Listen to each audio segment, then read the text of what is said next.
Hey guys, what's up? This is Amos. Hey man, it's been a few days since I have recorded a video and posted it.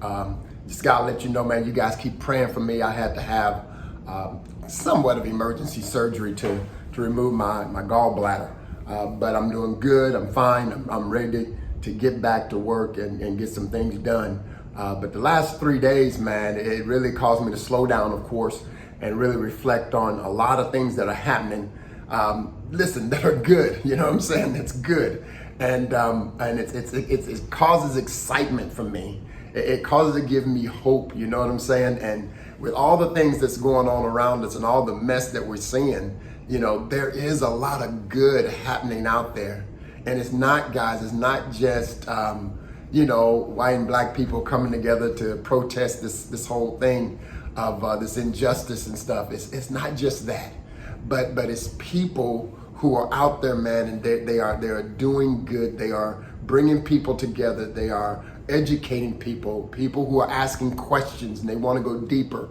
I've been having so many conversations of white men, white ministers, leaders, man, seeking out understanding. And I know sometimes people, I don't know, it's been said that people have said that you don't understand what's going on.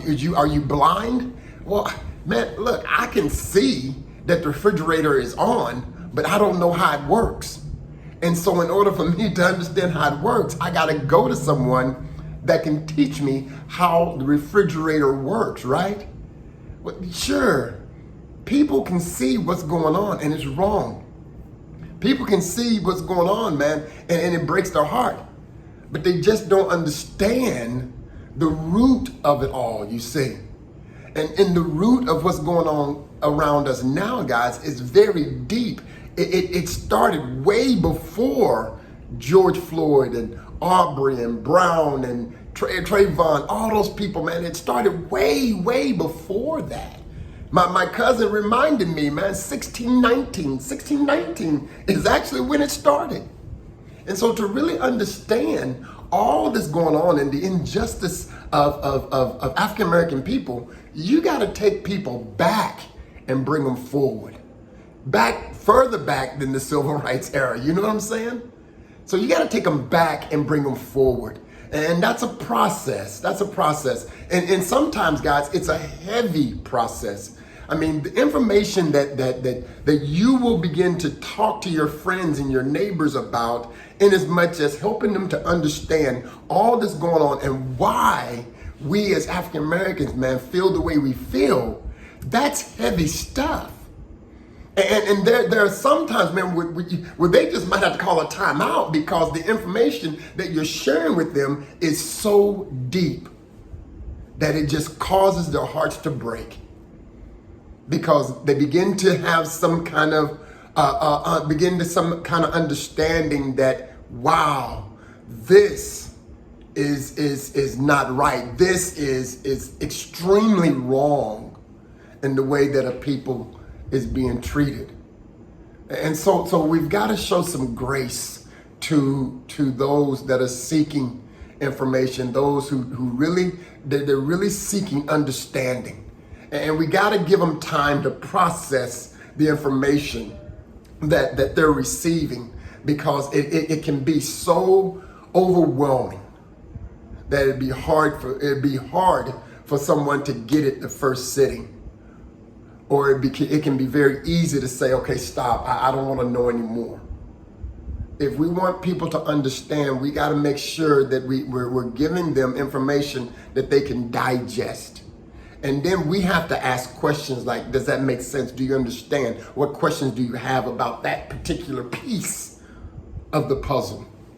And so I'm seeing these things happen, and it's really good. It's so good, man. I'm seeing pastors in cities come together. Just in Little Rock, a week or so ago, 45 pastors came together in solidarity to pray and to stand together in unity and say that they're going to stand against injustice.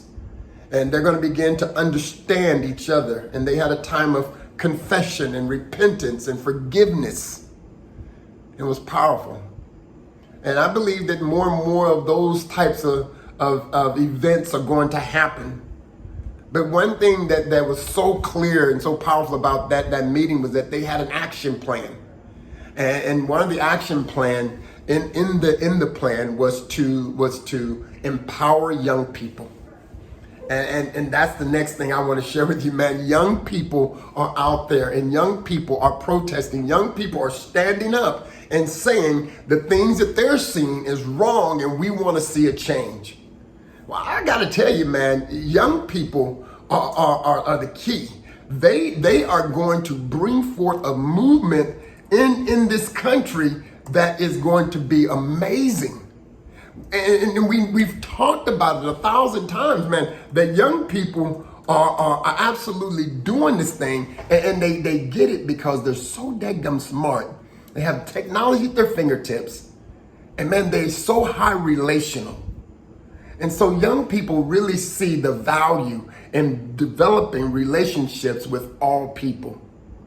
And we have to give them that space to do that because they know how to communicate with one another. They know the feelings, they know the lingo, they know all of that stuff. And so I see young people really rising up and doing something great. And we've got to continue to empower them and equip them so that they can lead this country in the next decade, the next several decades.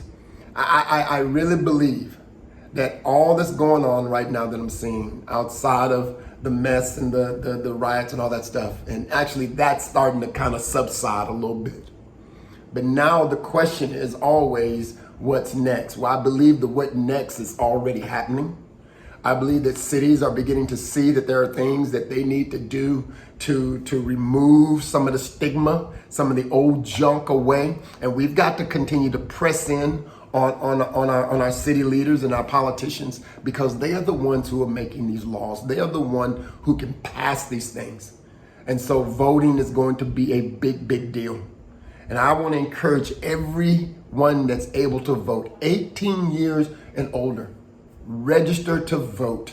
Register to vote and make your voice heard through the power of voting. So many people laid their lives down so that we could vote. Not just black people, but also women, you see. And so use the power that's been given to you and vote. And by all means, keep doing good, guys. Keep doing good. Listen to this verse right here.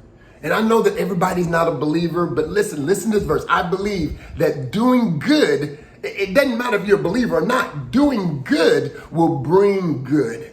Listen to this verse in Galatians chapter 6, verse 9. It says, let us not become weary in doing good, for at the proper time we will reap a harvest if we do not give up. Therefore, as we have opportunity, let us do good to all people, especially those who belong in the family of believers. Guys, as believers, we've got to do good. We've got to do good according to what God's word says. And man, the greatest thing that we can do is love one another. Love each other unconditionally. Love each other despite the wrongs that we see happening. Love each other, man, despite, what color you are, the race you are, whatever you are, Love. And put some action behind it. And do good. That brings hope. That brings hope. Good friend Marcus DeMaz created this hashtag Hope for All. I got a good friend in Omaha, Nebraska, Myron Pierce. He says he's a hope dealer. Not a dope dealer, but a hope dealer. I think that's what we need to be. We need to be hope dealers because all people need hope, man. And we're the ones to give it to them because we know the one who gave hope to us. His name is Jesus. God bless you guys, man. I love you. Listen, share this video with all people because we want all people to have hope and to know that good is happening in this world right now and they can be a part of it. God bless you.